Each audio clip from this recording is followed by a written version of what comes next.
ada kaidah yang harus kita pegang teguh ya. Ingat betul ini.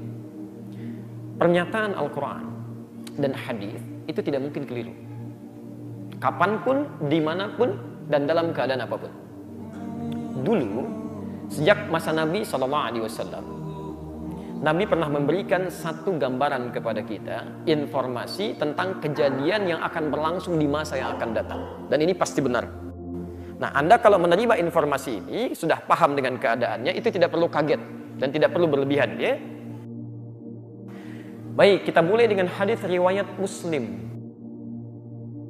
An Abi Hurairah radhiyallahu taala anhu qala, hadis riwayat sahabat Abu Hurairah, semoga Allah memberikan ridhanya kepada beliau menyampaikan,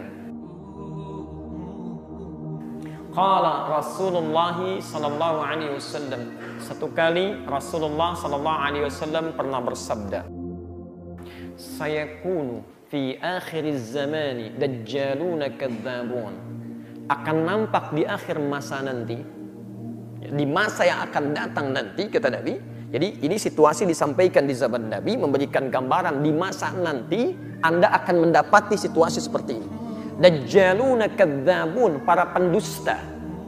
Pendusta ini diistilahkan oleh Nabi SAW dengan kata dajjal. Awas, hati-hati ya. Ya. Tapi ingat, Anda mesti belajar dalam ilmu hadis. Nanti kalimat Nabi itu ketika disampaikan, ada yang bentuknya kalimat langsung disebut dengan haqiqah. Ada yang bentuknya kalimat kiasan disebut dengan majas. Ya. Kalau kalimat langsung biasanya pada hal-hal yang sifatnya penting, ya tidak memerlukan banyak tafsiran karena akan dilakukan dalam bentuk ibadah. Seperti sholat, itu kalimatnya kalimat langsung biasanya. Ya. Angkat tanganmu ketika bertakbir, Al-Bukhari nomor hadis 715. Atau angkat tanganmu sejajar dengan daun telinga, An-Nasai nomor hadis 1101, seperti ini. Kemudian simpan di dada, letakkan telapak yang kanan di punggung yang kiri. Semuanya langsung, sehingga jelas, tidak ada penafsiran lagi. Angkat dan letakkan langsung, tidak memberikan celah kepada kita untuk menafsirkan. Karena itu kalau ada bahasa yang langsung, jangan ditafsirkan lagi. Nah, jadi jangan terlampau kreatif ya. Kalau petunjuknya sudah jelas, maka cukup ikuti itu, jangan mencari-cari yang lain. Jelas di sini? Baik. Dajjalun disebut dengan dajjal, itu bukan dajjal yang sesungguhnya, tapi bahasa kiasan. Baik. Kalau dajjal itu kira-kira pintar atau bodoh? Pernah lihat?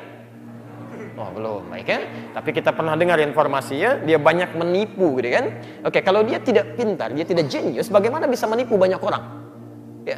Awas, yang sekarang yang banyak menipu itu dengan macam-macam yang kemarin telah kita bahas itu masih biasa. Dajjal itu nunjuk ke langit, hujan turun. Ya. Yang tadinya kemudian subur, kering, jadi kering. Itu Dajjal, itu banyak orang tertipu, gitu kan? Jadi ingin ditunjukkan sifat Dajjal di sini dengan sifat kepintaran. Seakan-akan Nabi ingin mengatakan akan muncul di masa nanti orang-orang pintar, tapi pendusta. Kalau orang bodoh berdusta kepada Anda, itu gampang, Anda tinggalkan, belum bicara aja Anda udah paham. Tapi kalau orang pintar bicara pada Anda dengan gelar yang melekat kepadanya, S1, S2, S3, bicara pada Anda, itu tidak mudah Anda untuk menolaknya. Kadang-kadang memunculkan logika-logika yang tidak mudah mencernanya. Ya, jelas sampai sini?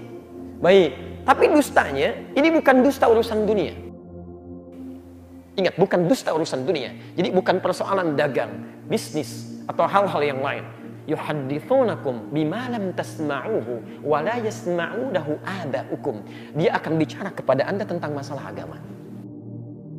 Jadi ada orang-orang pintar bicara masalah agama, tapi sebetulnya isinya salah gitu. Tapi dia kemas dengan kalimat-kalimat yang membuat Anda yakin itu berbahaya. Ya, hati-hati ya. Ini bukan orang bodoh, ini pintar ini. Ya. Kata Nabi, ini sangat unik orangnya. Dia pintar, bicara masalah agama, tapi sebetulnya dia tidak menguasainya, bukan otoritasnya. Iyyakum wa iyyahum. Kata Nabi, kamu mesti waspada dengan orang seperti itu. Hati-hati. Nabi mengatakan di 15 abad sebelum kita sekarang akan tiba masanya nanti. Saya tidak tahu apakah sekarang sudah muncul atau tidak. Tapi indikasi yang muncul sekarang, banyak orang-orang yang berbicara tentang agama sebetulnya bukan otoritasnya. Ya, maaf, Anda profesor, Masya Allah ingin bicara silahkan, tapi di bidang Anda, profesor sejarah, jangan bicara masalah fikih karena Anda nggak belajar tentang itu. Ya, dokter di bidang A, bicara masalah hukum. Tidak, kalau Anda nggak belajar nggak usah bicara. Ustadz saja punya otoritasnya. Masya Allah, Ustadz Adi Hidayat akan ceramah menerangkan bagaimana cara membuat pesawat terbang. Siapa yang mau hadir? Nggak ada yang datang karena bukan otoritasnya. Ya, Ustaz Adi Hidayat akan menerangkan bagaimana tentang membuat sebuah jembatan yang kuat. Nggak ada yang mau datang. Ya, karena ada otoritas tertentunya. Di Ustadz khusus bicara membahas tentang ketentuan-ketentuan syariat. Yang lain punya otoritasnya. Ini sekarang semua bicara masalah agama, seakan-akan semuanya punya kapasitas di bidangnya. Ahli ekonomi bicara masalah agama, arsitek bicara masalah agama, politikus bicara masalah agama, tikus aja nggak bicara. Kenapa Anda ikutan? Ya. Nah, ini jadi masalah. Iya,